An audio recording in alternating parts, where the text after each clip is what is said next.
اعوذ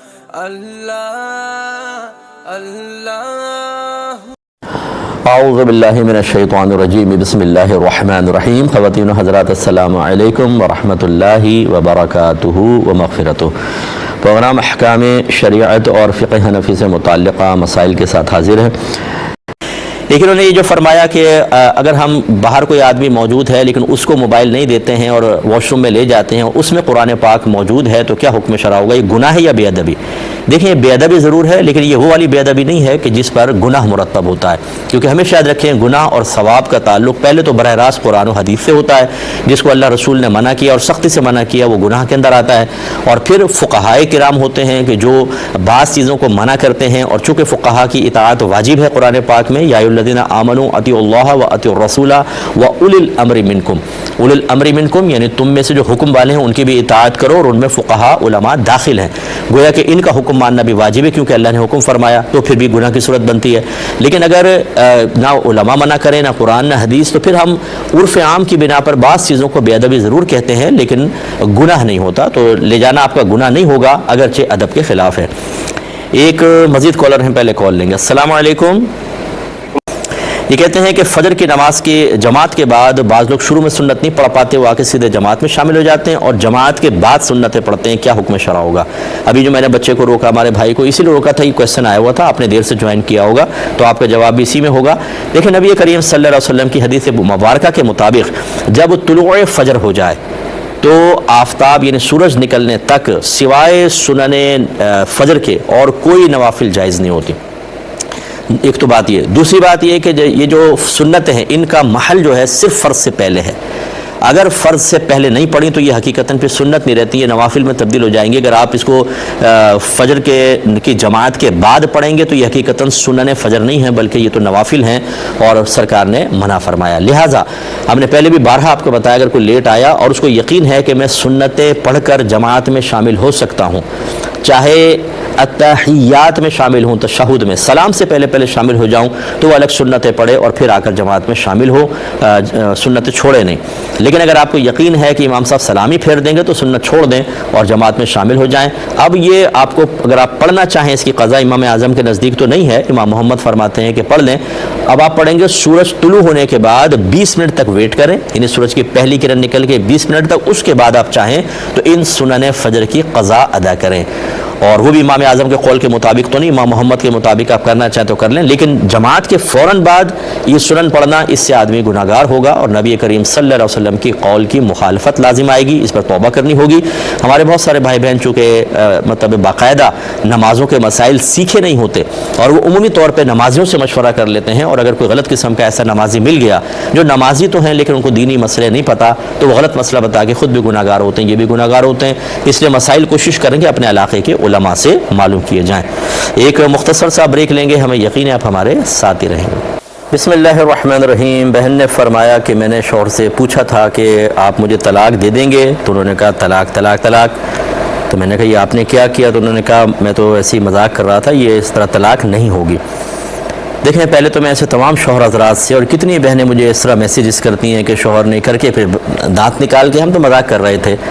طلاق کا معاملہ بڑا سینسٹیو ہوتا ہے۔ نبی کریم صلی اللہ علیہ وسلم نے ارشاد فرمایا بعض چیزیں سنجیدگی میں بھی سنجیدگی ہیں اور مذاق میں بھی سنجیدگی ہیں، جس میں سے ایک طلاق بیان فرمائی۔ ہم نے دین سیکھا نہیں ہوتا، ہم نے پہلے مسائل معلوم نہیں کیے ہوتے، ہم یہ مذاق مستی کر لیتے ہیں، پھر جب حکم شرع سخت لگتا ہے تو ہم کہتے ہیں یار اتنا دین سخت کوئی ہے؟ یعنی آپ کچھ بھی کرتے رہیں، پہلے دین نہ سیکھیں، دین کے خلاف چلتے رہیں، اب دین چنگم کی طرح جس طرح آپ چاہیں اس کو آگے پیچھے کر لیں اور دین آپ کے موافق فیصلہ کرے، آپ اپنا مذاق مستی نہیں چھوڑیں، یہ غلط چیز ہوتی ہے۔ سب سے پہلے تو شادی کرنے سے پہلے میں تمام سے نصیحت اور وصیت کرتا ہوں، اپنے بچوں کو حقوق زوجین کورس کروائیں، جن میں تمام مسائل دونوں کپلز کو معلوم ہونے چاہیے، کپل کو کہ ہم نے کیا کیا ہمارے حقوق ہیں، کیا فرائض ہیں اور کس طرح طلاق ہو جاتی ہے، کس طرح نہیں ہوتی، دیگر مسائل سب سکھائیں تو آگے چل کر آسانی ہوتی ہے۔ ورنہ ہم نے دیکھا ہے 20-20 سال حرام زندگی گزارتے ہیں، طلاقیں ہو چکی ہوتی ہیں، نہ شوہر کو پتہ ہے نہ بیوی کو پتہ ہے، اور 20 سال بعد جا کے انکشاف ہوا، اس دوران بچے بھی پیدا ہو رہے ہیں، جسمانی تعلق بھی قائم ہو رہا ہے، قریب بھی ہو رہے ہیں، کس قدر گناہوں کا وبال۔ اور وہ ایسے مسائل ہوتے ہیں کہ شریعت اس میں آپ کو رعایت بالکل نہیں دے گی، ایسے بعض مسائل میں جہالت عذر نہیں ہوتی۔ تو پہلی بات تو یہ۔ دوسری بات یہ ہے کہ جو یہ مسئلہ ہے یہ یاد رکھیں کہ بیوی کو طلاق اس وقت پڑے گی جب اس کی طرف طلاق کی نسبت اور لفظوں میں ظاہر ہو،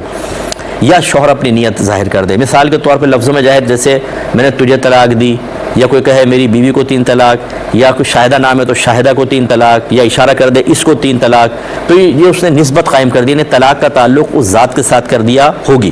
یا اس نے کہا طلاق طلاق طلاق اور پوچھا بھائی کس کو طلاق دے رہے ہو، کہا کہ زوجہ کو، تو اب جس نے چونکہ تعلق قائم کر دیا ہو جائے گی۔ لیکن اگر صرف یہ بولے طلاق طلاق طلاق، اب دیکھیں نسبت تو ہے نہیں ہوگی۔ اور جب اس سے پوچھا جائے کہ کیا آپ نے بیوی کو طلاق دی اور وہ قسم کھا کر انکار کر دے کہ خدا کی قسم میں نے بیوی کو طلاق دینے کا ارادہ نہیں کیا، تو پھر نہیں ہوگی، کیونکہ اس لفظ طلاق کے اندر کوئی اضافت نہیں ہے، ٹھیک ہے نا۔ اسے طلاق دی، بیوی کو طلاق دی، یہ ہیں پورا جملے سے بیوی کی طرف نسبت ہو گئی۔ تو لہذا جو مسئلہ ہے اس میں بظاہر تو ایسے ہی ہے کہ شوہر نے اگر انکار کر دیا، قسم اور کھلوا لیں، اگر وہ کہتا ہے خدا کی قسم میں نے طلاق کی نیت بالکل تمہیں طلاق دینے کی نیت نہیں کی، تو طلاق واقع نہیں ہوگی۔ ایک تو مسئلہ یہ تھا جو تھا۔ پھر دوسرا یہ آپ نے کہا کافی عرصے بعد وہ کہتے ہیں مجھے تو یاد بھی نہیں رہا، پتہ نہیں کیا میں نے کہا تھا اور کس نیت سے کہا تھا۔ یہ ایک الگ شرعی مسئلہ ہے، یاد رکھیں اگر کوئی سابقہ زندگی کے معاملات ہوں اور شوہر کہتا ہے کہ مجھے بالکل یاد نہیں کہ میں نے طلاق دی تھی کہ نہیں دی تھی، اگر یاد نہیں ہے تو طلاق واقع نہیں ہوگی۔ لیکن اگر زوجہ کو مکمل طور پہ یاد ہے کہ شوہر نے غلطی سے ہی، یعنی اس میں تو طلاق نہیں ہو رہی، بہن ذرا مطمئن رہیں ورنہ وسوسے کا شکار رہیں گے، لیکن فرض کر لیں کہ نہ بیوی کو پتہ نہ شوہر کو طلاق دے دی، اب بعد میں بیوی نے 10 سال بعد مسئلہ معلوم کیا اور پتہ چلا کہ اس زمانے میں طلاق ہو گئی تھی، اور شوہر کہتا ہے مجھے یاد نہیں، لیکن بیوی کو تو یاد ہے نا، تو اس کو پھر شوہر سے دور رہنا ہوگا، وہ حلالہ کے بغیر شوہر کے قریب نہیں ہو سکتی۔ 1 یا 2 طلاق ہیں تو بے جدید نکاح کرنا پڑے گا۔ یعنی خلاصہ کلام یہ ہے کہ اگر شوہر کسی سبب سے جھوٹ بولتا ہے یا وہ کہتا ہے طلاق یاد نہیں، لیکن بیوی کو یاد ہے کہ یہ جھوٹ بول رہا ہے، یا اس کو طلاق یاد نہیں، مجھے تو طلاق یاد ہے کہ تینوں طلاقیں ہو گئیں، تو جس طرح ہو سکے اپنی جان چھڑائے شوہر سے، کیونکہ بیوی کو تو معلوم ہے نا۔ اگرچہ ظاہری قضا کے مطابق اگر شوہر انکار کر دیتا ہے کہ میں نے طلاق نہیں دی اور لڑکی کے پاس گواہ نہیں ہے، یا شوہر کہتا ہے مجھے تو بالکل سابقہ زندگی میں یاد نہیں ہے، تو مفتی جو ہوں گے یا قاضی وہ شوہر کے حق میں فیصلہ کریں گے کہ یہ طلاق نہیں ہوئی، اور اگر لڑکی اس فیصلے کو قبول کر کے ساتھ رہے تو گناہ گار نہیں ہوگی۔ لیکن ہمارے فقہاء نے لکھا ہے کہ یہ مروت کے بھی خلاف ہے اور باطن کے خلاف، باطنی صفائی کے خلاف ہے کہ لڑکی جانتی ہے تو پھر وہ کیوں ساتھ رہ رہی ہے، لیکن وہ ظاہر قضا کا اعتبار کرتے ہوئے، ظاہری فیصلے کا اعتبار کرتے ہوئے رہ بھی سکتی ہے، اس کی اجازت ہو سکتی ہے۔ تو اس لیے بعض متقیہ بچیاں ہوتی ہیں وہ نہیں رہنا چاہتی ہیں یا گھر والے راضی نہیں ہوتے ہیں، تو پھر جب اس طرح کی صورتحال ہو وہ بچی کو بالکل علیحدہ کر سکتے ہیں، یہ ذہن میں رکھیں۔ میں نے پوچھا کہ اگر کوئی شخص قبرستان کے سامنے رہتا ہے تو وہ قبرستان کی دعا دن میں کتنی بار پڑھے گا؟ دیکھیں پہلی بات تو یہ کہ قبرستان کے سامنے سے گزرتے ہوئے دعا پڑھنا یہ کوئی سنت نہیں ہے، بلکہ داخل ہونے پر پڑھنا یہ سنت ہے، کیونکہ نبی کریم صلی اللہ علیہ وسلم جب اپنی زیارت کروانے کے لیے اہل قبور کے پاس تشریف لے جاتے تھے ان کو سعادت بخشنے کے لیے، تو پھر آپ یہ دعا پڑھتے تھے السلام علیکم یا اہل القبور یغفر اللہ لنا ولکم وانتم سلفنا ونحن بالاثر۔ تو اس لیے اگر وہ نہ پڑھنا چاہے، اگر کوئی سامنے سے گزرتے ہوئے پڑھنا چاہے تو کوئی برا بھی نہیں ہے اور منع بھی نہیں ہے، لیکن سنت وہی ہے بہرحال، تو اس لیے اس کو پڑھنے کی کوئی حاجت نہیں ہے۔ ہاں یہ وہ کرے ضرور کہ یہ بعض اوقات جب انسان اس طرح کسی چیز کے قریب ہوتا ہے تو پھر وہ آہستہ آہستہ ایک ہیبت، ایک دہشت، ایک اہمیت نکل جاتی ہے۔ جیسے اگر کوئی مدینے میں مستقل رہائش اختیار کرے تو خواص کا ذوق بڑھتا ہے اور عوام کا ذوق کم ہوتا ہے، اس لیے امام اعظم ابو حنیفہ رضی اللہ تعالی عنہ نے مدینہ منورہ کی مستقل رہائش کو ایسے حضرات کے لیے نامناسب فرمایا ہے کہ وہ ان کا ذوق ختم ہوگا اور بے ذوقی پیدا ہوگی تو ان کے لیے ایمان کے لیے ایک طریقے سے موت کا سبب بن سکتی ہے۔ ایسے اگر کوئی قبرستان کے سامنے رہتا ہے تو وہ ہیبت ختم ہو جاتی ہے، دیگر چیزیں۔ ہمارا مشورہ یہ ہے کہ غور و تفکر کا سلسلہ جاری رکھنا چاہیے، روزانہ ایک دفعہ کم از کم قبرستان میں داخل ہو کر یہ اہتمام سے دعا پڑھیں، ان مرے ہوئے لوگوں پر غور و تفکر کریں، تاکہ جو قبور سے کی زیارت سے حصول نصیحت یا حصول عبرت کی تلقین حدیثوں میں آئی ہے وہ سلسلہ منقطع نہ ہو۔